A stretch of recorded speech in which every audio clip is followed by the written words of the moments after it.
Hi everyone! So ngayon, isi-share ko sa inyo my pre-love bags from US. This one is leather. Yung pagka-leather niya is medyo manipis. So very light lang siya. Madali siyang dalhin. At malaki. Marami kayong mailalagay inside. Dito sa loob, ayan yung kanyang lock. And then, meron siyang kasama na pouch. Ang nakalagay dyan is Banana Republic. And then with zipper. And same leather din siya. So that's inside the pouch bag. Ang nagustuhan ko rito is marami akong mailalagay. And then hindi masyadong mabigat yung pagka-leather niya. And gusto ko yung color niya. Ayan, medyo apricot. Ang brand nito is Coach. Meron siyang additional na organizer inside. So, ayan, lalagyan nyo ng mga calling card, credit card, picture. At ang nagustuhan ko rito, maganda yung pagka-leather nito. Purse na to. Ayan, ang dami nyong mailalagay inside. Meron pa kayong lalagyan ng coins.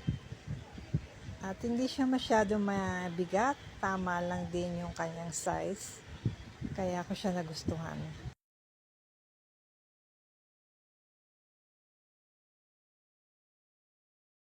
So, next is this one. So, pre-love din siya. And this is Gap. Yung style niya, yung uso ngayon for teens or adults. Ayan, pag ganyan siya. At maganda. Itong pre-love na to. Kasi, matibay at saka branded. So, ganito. Pag, ito yung pinaka-lock niya. Ayan. Ito yun. And then, another lock dito.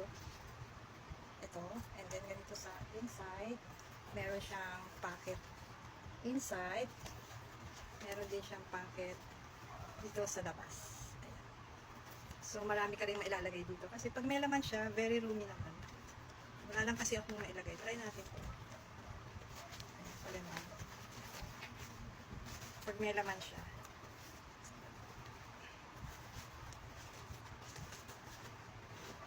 So, ganito. Pag ilalagyan natin ng laman sa loob.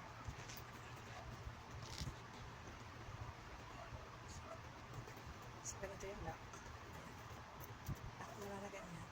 And, kung makikita nyo, maluwag siya. Ito yung space. Gagawin nyo lang is, isling nyo lang na paganyan. Pwede sa boys, pwede sa girls. At by the way, this one is, ibibigay ko sa aking grandson. At I'm sure matutuwa siya. Umuwi America. And then, ang Gap kasi sa US, siyempre hindi ganun kamahal. Pero, pag bumili ka ng pre-love, siyempre mas makakatipid ka. At maganda pa yung brand. And then, matibay, which na, yun isa sa gusto ko, maski pre-love. And then, yun nga makakatipid, ang importante. At yung maganda na style. So, next is this one. This is a leather bag. So, ganyan. At here, sa back. Ganda pa ng handle niya, maski second hand. At ganito sa loob. Ito yung botones niya. Ito ganyan. And very, very roomy siya. Meron pang zipper sa loob. Ayan. So, ayan, may lalagyan na siya dyan. May lalagyan dito, and then, dito pa. So, ayan, pag isasara mo is ganyan. Then, dito naman, sa harapan, meron ka rin mailalagay. Pwede mo pang gamitin pang travel to, or pwede mo lalagyan, kung nag-office ka, pwede mo lalagyan ng mga papers. Kung marami kang dinadalang mga gamit, tamang-tama. So, aside doon, ito pa yung handle. So, pwede mo siyang pag ganyan. Maayos pa tong bag na to. As in, maganda siya.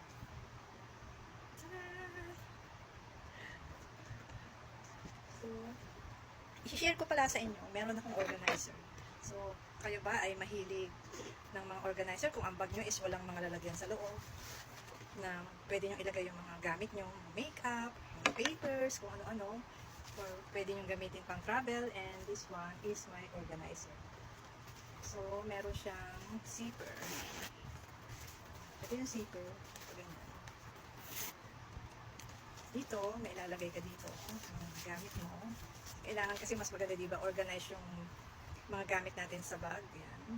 And then, aside doon, meron pa siyang lalagyan dito outside. Yan. Pwede mong ilagay yung phone mo dyan. Ganyan.